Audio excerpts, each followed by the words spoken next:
Chapitre 3, préquel de Dream Sequence 2 Alpha @ Séoul, Corée du Sud, épisode 1, 22 mars 2021.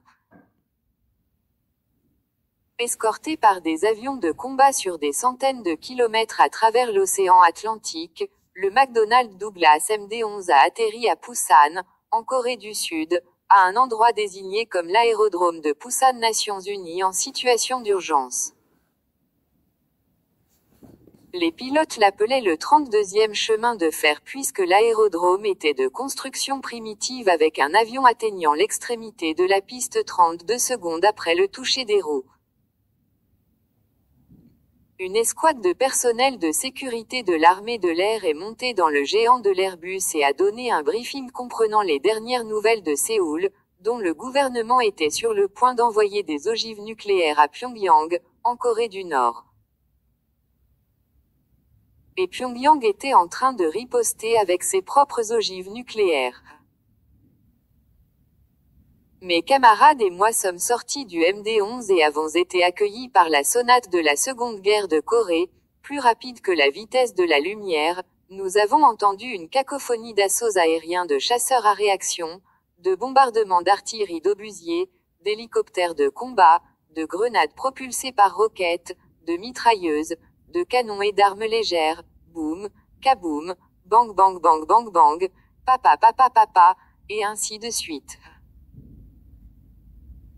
Après un séjour de 3 jours à la base aérienne de Busan, nous sommes montés à bord des 5 bus qui devaient nous emmener à nos emplacements assignés. Escortés par des véhicules militaires blindés lourds pour la sécurité, nos chaperons, les bus déferlaient sur la voie sale et poussaient la poussière. La chorale de la Seconde Guerre de Corée a interprété une comédie musicale sur la mort. Soudain, les bus devant se sont arrêtés sur le bord de la route.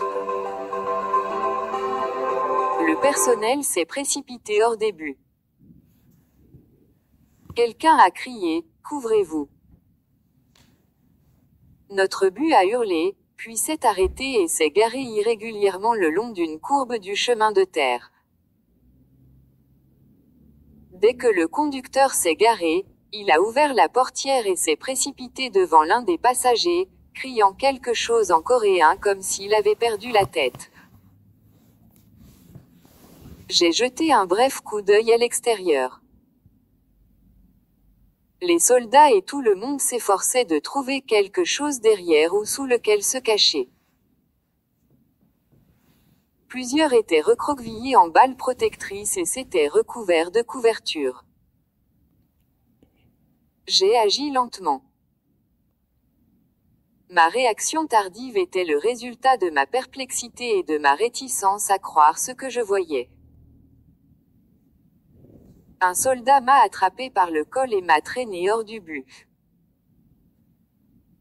Un autre m'a poussé par derrière. Nous nous sommes précipités pour nous cacher derrière des objets à proximité, où nous avons pris la position fétale. Séoul était plein nord, nous faisions face dans la direction la plus septentrionale, préparant les premières explosions nucléaires de Séoul, la capitale de la Corée du Sud. Toute la péninsule était en état d'alerte avec des signaux de détresse, des sirènes et des cloches d'avertissement déchirants. Les autoroutes, les routes et les routes à proximité avaient un système installé pour donner un avertissement en cas de guerre nucléaire. Les citoyens dans leurs véhicules klaxonnaient. Tout le monde a été arrêté. Tout le monde était figé sur ses traces, s'étant mis à l'abri partout où il pouvait le trouver. Les véhicules ont été laissés à l'abandon sur les routes principales, sur les ponts, dans les tunnels et dans les ronds-points. Les feux de circulation ont clignoté en mode d'urgence, indiquant une situation inévitable et dramatique. J'ai regardé l'air brumeux et les nuages du début du printemps et j'ai remarqué que le firmament était stationnaire, immobile, fixe. Il semblait que les cieux avaient fermé la porte à l'humanité, sachant que quelque chose d'imminent et d'inéluctable avait commencé. L'humanité avait signé son propre arrêt de mort. Les menaces de danger étaient devenues des avertissements, les ragots et les conjectures étaient devenus la réalité, et la spéculation était devenue une affirmation, ce qui signifiait que l'effacement et l'annihilation étaient devenus une fatalité. Une femme soldat était recroquevillée en boule protectrice avec son visage planté dans la terre à côté de moi. De sa main droite, elle a attrapé la nuque et a fracassé mon visage contre la saleté en criant « Descends ». Puis j'ai entendu le boom le plus fort que j'ai jamais entendu, le sol a tremblé, puis des vagues de poussière ont éclaté du point zéro. La mort était arrivée. Ce fort bruit en plein essor était venu du nord, Séoul. Instantanément, l'air s'arrêta tandis que le silence descendait. Arrivant, a crié un soldat. Des micro-ondes d'air ont été propulsés à une vitesse de Mach 10, créée par l'explosion nucléaire initiale. Les objets étaient en feu ou avaient été projetés jusqu'à 10 000 du point zéro. Tous les êtres vivants de la péninsule coréenne hurlaient d'angoisse. Tout le monde et tout subissent désormais les retombées thermonucléaires.